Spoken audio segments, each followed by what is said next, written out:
Hola y bienvenidos a tu programa A Través de la Biblia. En esta ocasión, esta semana nos toca leer los primeros 6 capítulos del 2 al 6 de Primera a los Corintios. Y esta es una carta que nos va a afectar a todos si la leemos, mis hermanos.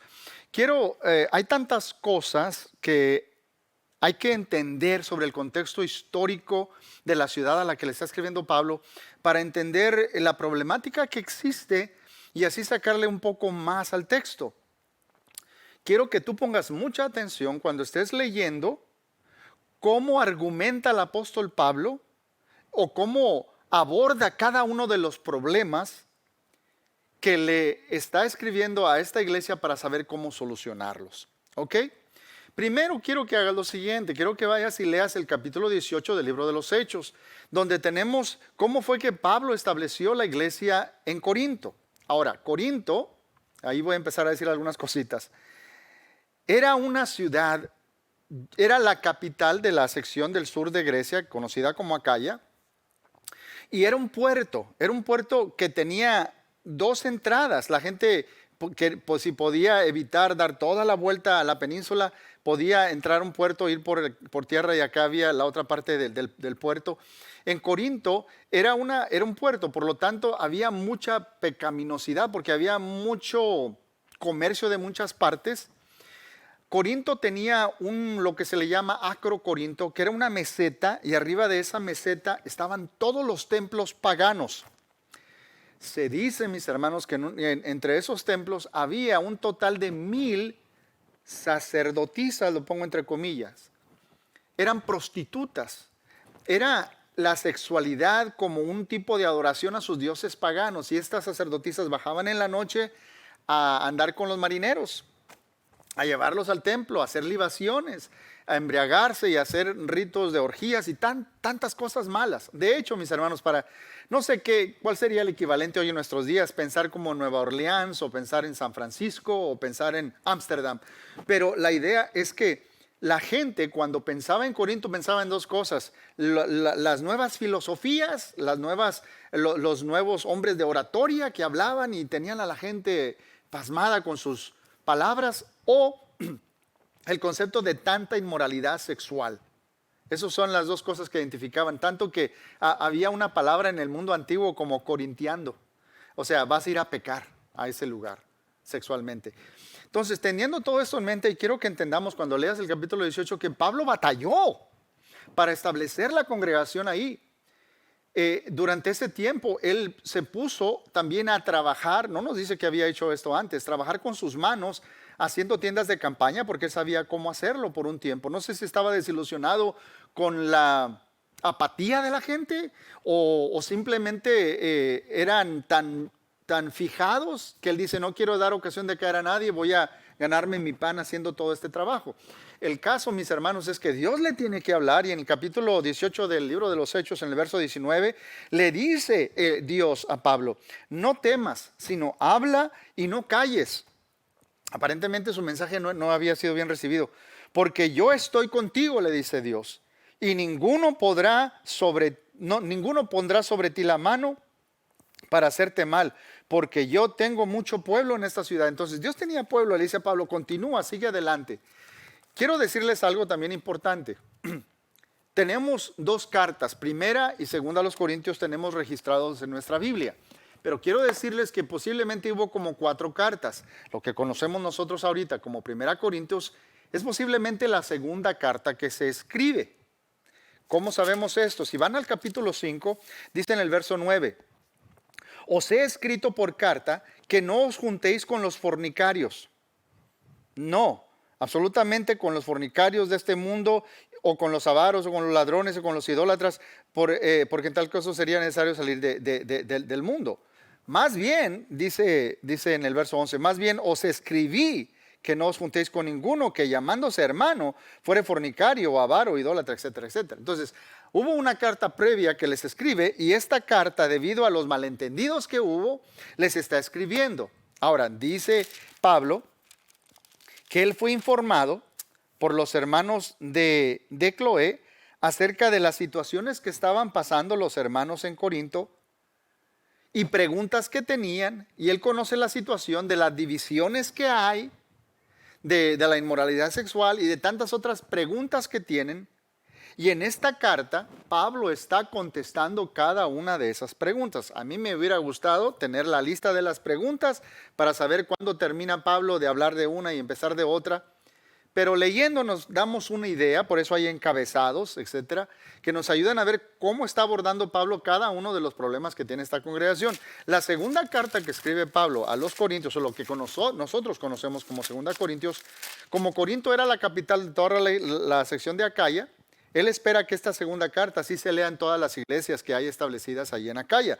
Dice la segunda carta: Pablo, apóstol de Jesucristo por la voluntad de Dios, y el hermano Timoteo, a la iglesia de Dios que está en Corinto, con todos los santos y que están en toda Acaya.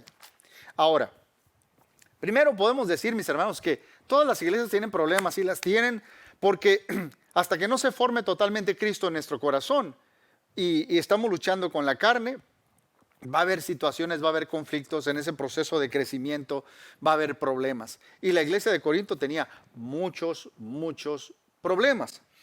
Los primeros capítulos abordan dos problemas de los cuales quiero hablar en este video específicamente. Uno, el problema de la desunidad y la fragmentación que había en la comunidad. De aquí empezamos desde el capítulo 1, verso 10, porque antes de esto está la salutación, hasta el capítulo 4, verso 20.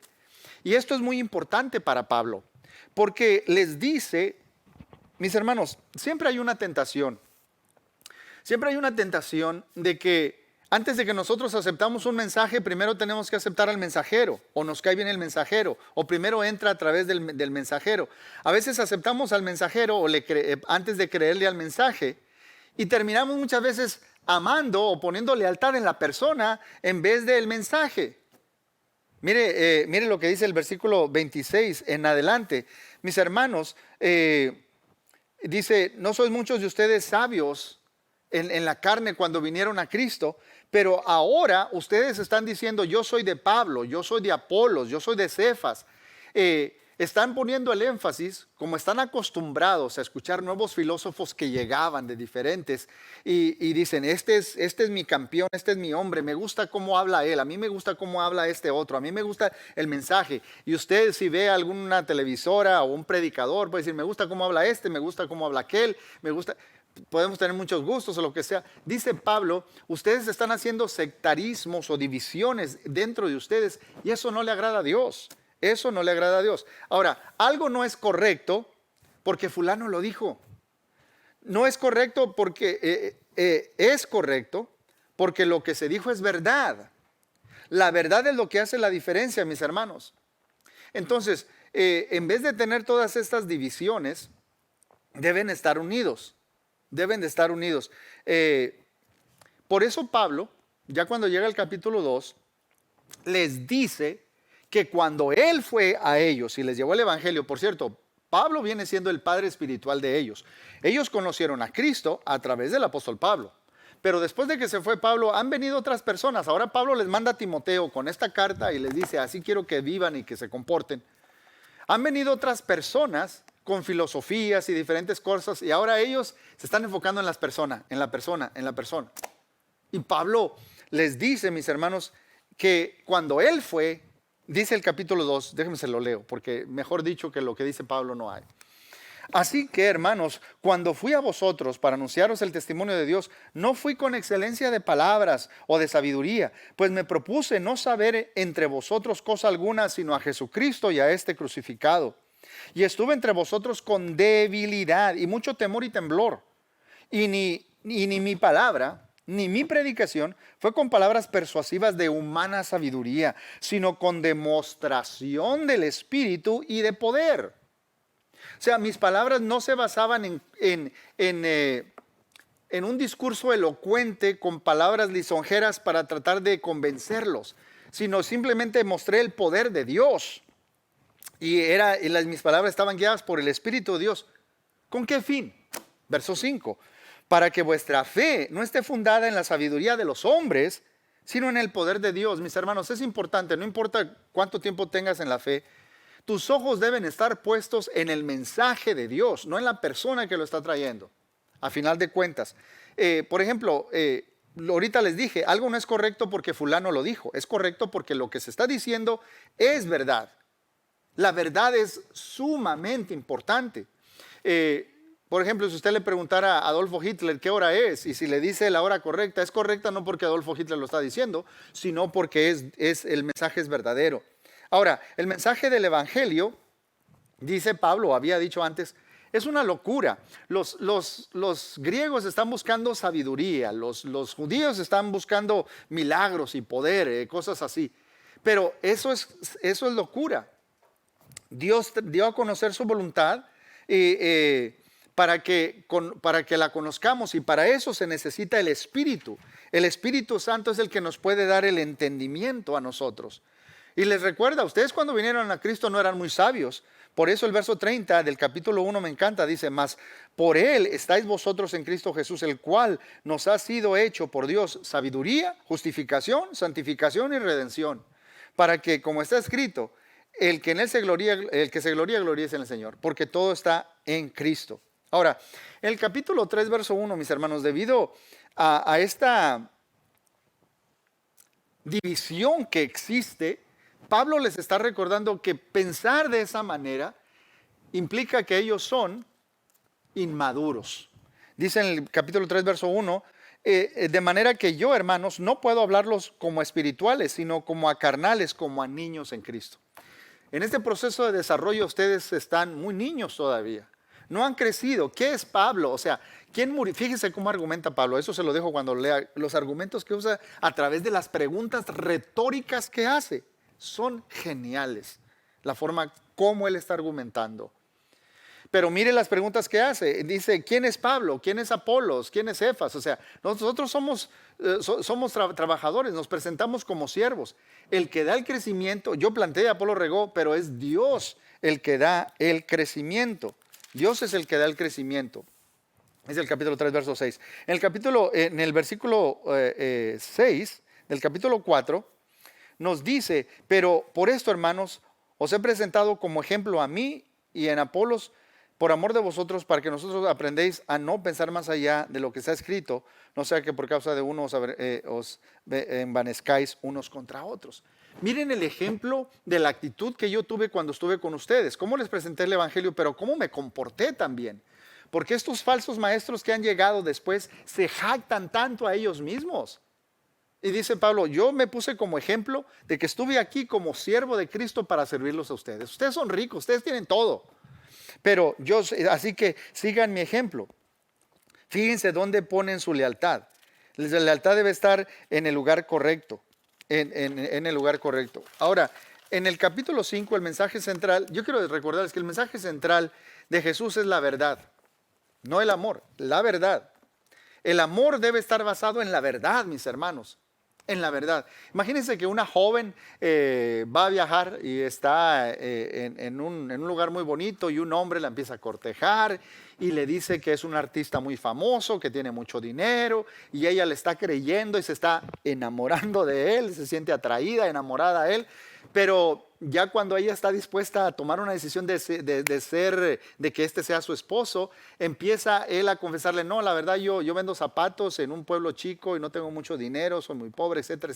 Si ella se desilusiona, quiere decir que su afecto, su verdad, su amor no estaba puesto estaba puesto en la persona, si no está en la verdad, no funciona, se desilusiona. Hay gente que dice, nosotros amamos a todos. Si hablamos de esa manera y no ponemos restricciones a las acciones, mis hermanos, nadie se va a arrepentir si recibe todos los beneficios de una vida en Cristo si sigue viviendo en pecado. Y en nuestra cultura es muy común decir, no, pues los aceptamos a todos, vamos a tener el grupo de homosexuales para Cristo, se reúne en el cuarto fulano, estudio bíblico. No hay tal cosa, mis hermanos. Tiene que haber una disciplina. Nuestro éxito, nosotros, mis hermanos, debemos recordar que la tolerancia bíblica incluye la noción de que la iglesia hará juicios sobre los comportamientos. Eso dice el versos 12 y 13 en el capítulo 5. Es importante que hagamos juicios, pero no ir con los de afuera, sino adentro. adentro. Entonces, nuestro éxito, mis hermanos, no depende, queremos que todos vengan, no depende de cuántos carros hay en el estacionamiento, cuántas personas están sentadas. Nuestro éxito depende de que Jesús nos diga, bien, buen siervo y fiel, en lo poco has sido fiel, en lo mucho te pondré. En el capítulo 6 debemos recordar que el estándar para nosotros es lo que Cristo dice. Lo que Cristo dice es lo que lo hace las cosas correctas. Mis hermanos, hay mucho que decir en este libro, por favor léelo detenidamente. Y síguete preguntando, mira los argumentos que Pablo hace para debatir con cada uno de estos problemas. Hay muchos problemas en esta congregación, pero Cristo tiene la respuesta. Y vamos a entrar más de lleno en este segundo, que es la inmoralidad sexual, que apenas estamos abordando en el siguiente video. Así que prepárate, sigue leyendo. Dios tiene algo para ti.